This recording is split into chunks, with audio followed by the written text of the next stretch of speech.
We're glad we've got our overcoats on, and I'm delighted to meet now a gentleman called Mr. George Lewis. Mr. Lewis, are you from Abergavenny? Yes, born in Abergavenny. And retired now? Yes. What was your job? A driver on the railway.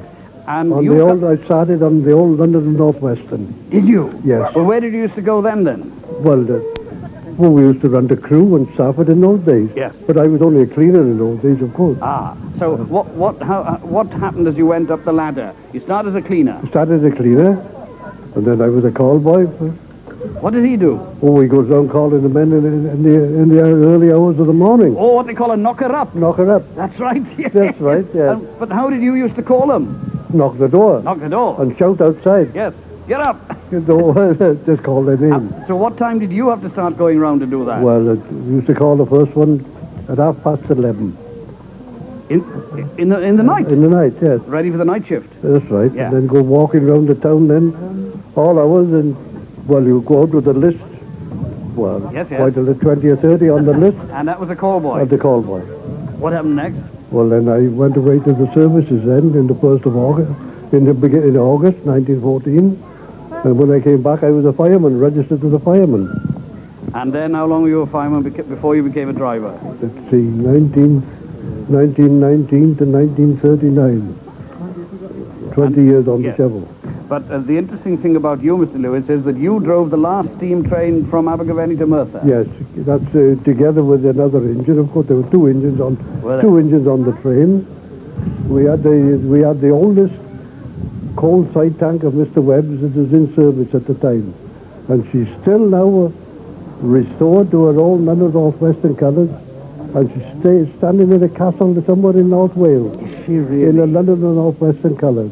Have you been to see her? No, I haven't been to see her. Well, I hope they're listening that they invite you to go up at their expense. I don't know exactly where she is. No.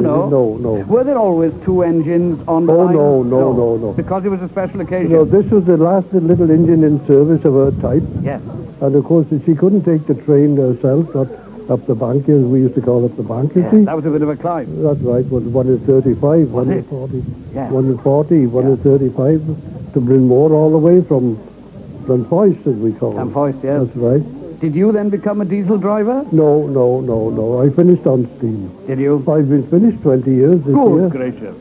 How old are you now then? Which I shall be 85 in the 1st of July. You're what? 85 on the 1st. He doesn't look it, does he? He doesn't know. No. What's the secret? Well, contented. Yes. But satisfied with your lot. That's right.